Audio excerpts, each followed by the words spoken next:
Oke,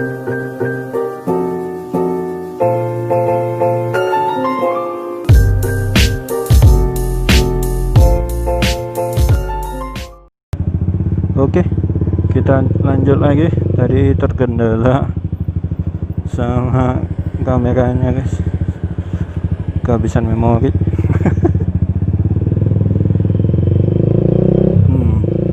Nah, kita lanjut lagi tentang lampu hazard ya. Jadi lampu hazard itu kan udah banyak sekarang di motor-motor gitu, kayak NMAX gitu, PCX sudah ada itu lampu hazard. Tapi banyak yang menyalahgunakan lampu hazard gitu. Lampu hazard itu kan digunakan kalau keadaan benar-benar gawat gitu, atau enggak kalau misalnya di motor tuh, misalnya motor itu nggak mau jalan atau nggak tiba-tiba berhenti di tengah jalan gitu. Nah itu berguna untuk lampu hazardnya.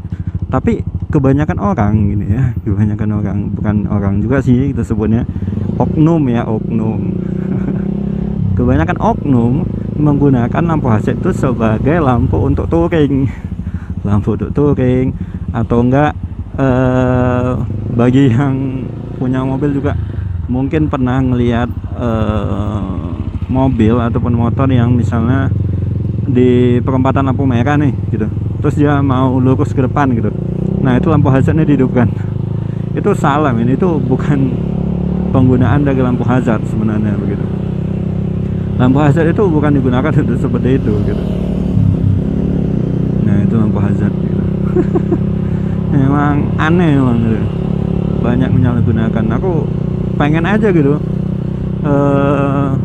hal-hal seperti ini tuh di kita tuh tahu gitu, jadi kita berkendara itu jadi enak gitu. Jadi kita ngebut nih. Terus selanjutnya itu aku ngebahas tentang orang-orang yang nyerobot, bukan nyerobot sih, istilahnya itu selalu mau maju ke depan gitu kalau lagi di lampu merah gitu. Nah aku bingung sama jenis-jenis orang yang kayak gitu. Mereka tuh maju ke depan gitu kan, ke depan melewati garis gitu, melewati garis, garis lah gitu, melewati garis dalam artian mungkin mereka pengen cepat gitu kan. Tapi aneh men, dia kalau udah di depan gitu, itu otomatis kan lampu merah itu kan nggak kelihatan gitu. Kadang aku suka kesel gitu kok di belakang gitu, ketika lampu udah hijau mereka tuh kayak bengong gitu, bengong ngeliatin gitu, kayak nunggu lampu hijaunya kapan nih ya gitu. Kadang aku bingung aja gitu ngeliat orang kayak gitu, kenapa nggak nunggu aja di belakang lampu merah, kan tahu gitu kan langsung hijau kan. Kalau di depan gitu pengen cepat malah jadi lambat, jadi orang dibuat kayak gitu. Aduh itu memang aneh kali orang jenis kayak gitu. Nah ini satu lagi nih, kalau di lampu merah nih, kalau di lampu merah misalnya nih kita ini di barisan paling depan nih gitu kan, paling depan, kita ini di belakang garis nih, tapi ada aja gitu orang yang ngelakson dari belakang, dia pengen di depan gitu. Nah itu satu.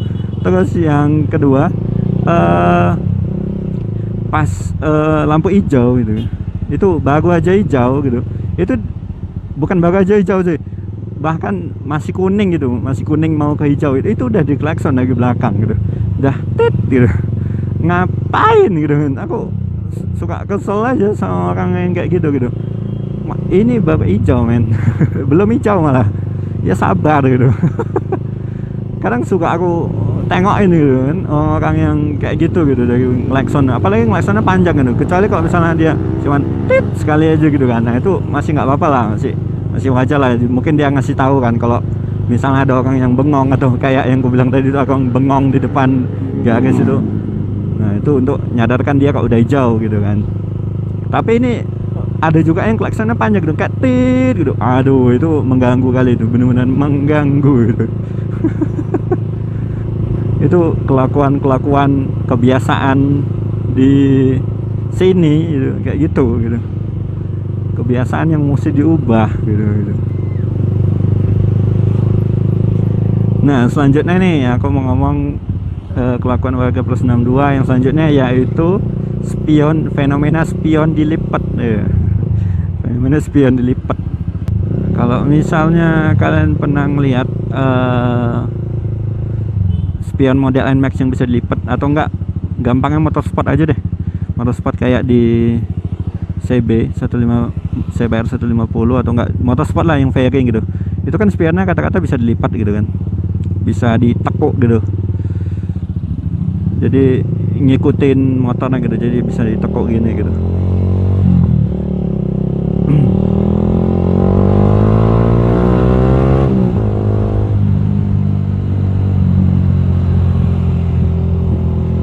Bisa ditekuk gitu kan. Nah ini aku bingung juga nih sama yang kayak gini nih. Spion itu suatu keselamatan juga loh, maksudnya bagian dari keselamatan berkendara itu spion itu, karena spion itu sangat berfungsi men. Kalau misalnya kita mau belok, kita mau nyebrang atau segala macam itu kita harus ngeliat men dari belakang. Nah ini kayak yang gue bilang tadi nih ya, itu mereka di depan garis tuh, mereka di depan garis, terus nggak tahu tuh udah hijau belum gitu. Kadang aku bingung gitu, pengen cepat tapi malah jadi lambat gitu. Nah kembali ke yang kita bicarakan tadi itu, supaya apa gitu spion dilipat gitu ya, menambah aerodinamis. Kadang nggak habis pikir gak menambah aerodinamis, enggak gitu, supaya makin kencang dengan spion dilipat, atau enggak supaya makin ganteng gitu dengan spion dilipat. Aduh aneh bener yang bagi orang yang suka ngelipat spion deh, serius.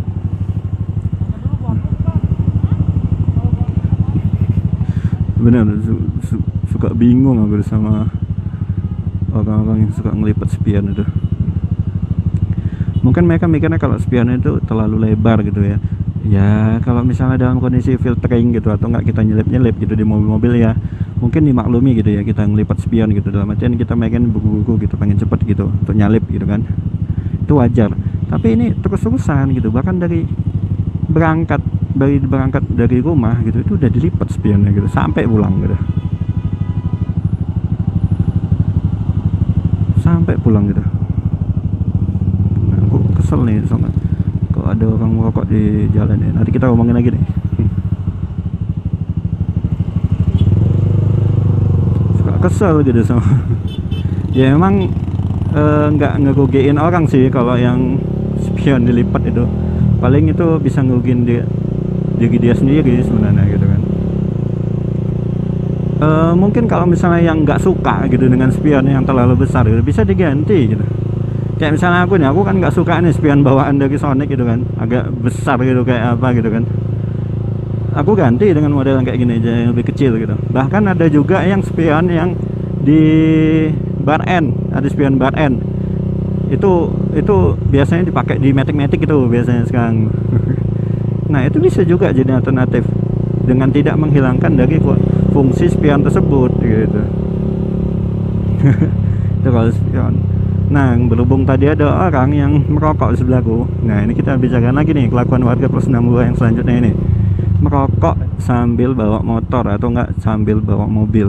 Waduh, ini suatu pelanggaran men, merokok di jalan. Aduh.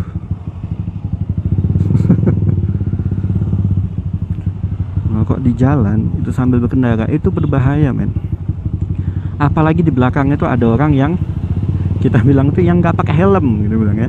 Kalau misalnya aku kan pakai helm full face nih, kalau misalnya ada merokok ya mungkin lah aman ya kan dari abu rokoknya itu kan gitu kan. Kalau kita bilang ada orang yang nggak pakai helmnya kayak gini nih, nah itu nggak pakai helm, terus di depannya ada orang yang merokok gitu, ada yang merokok, terus abu rokoknya ngenain mata. Wah, kan baru-baru ini tuh ada orang yang bikin thread di Twitter nggak salah, dia itu lagi berkendara gitu, padahal dia pakai helm, tapi kebetulan kacanya lagi dibuka katanya gitu kan, itu matanya kena abu rokok gitu, dan dia kalau nggak salah harus diterapi atau gimana gitu, matanya lupa juga ceritanya gimana, tapi gitulah pokoknya matanya kena abu rokok gitu. Nah itu aduh itu bahaya men, itulah kenapa aku bilang jangan merokok sambil berkendara gitu. Kalau merokok nggak apa-apa gitu, tapi ke pinggir gitu, minggir dulu gitu, atau nggak bagi mobil kan bisa menepi dulu kan gitu kan, bisa lah merokok dulu kan, tapi jangan di jalan gitu, itu berbahaya. Nggak kebayang kalau misalnya ada orang gitu yang berkendara gitu, terus lagi bawa anak misalnya kan, kok anak bayi kan dia nggak pakai helm kan gitu kan, pasti kan nggak ada perlindungan apa-apa kan gitu kan, dalam artian dia cuma digendong sama ibunya gitu, Gimana kalau misalnya kena sama abu rokok, kan berbahaya gitu kan, kasihan gitu. Nah itulah guys kira-kira yang saat ini aku tahu ya. Kelakuan warga plus 62, bukan kelakuan semua sih sebenarnya, lebih ke oknum ya, kita sebutnya oknum ya, oknum warga plus 62 gitu. Ya mungkin di video kali ini itu aja guys, sampai jumpa di video selanjutnya. Seperti biasa jangan lupa komen, like, and subscribe video ini agar video ini terus, bukan video ini ya, agar channel ini terus berkembang. Sampai jumpa di video selanjutnya, bye bye.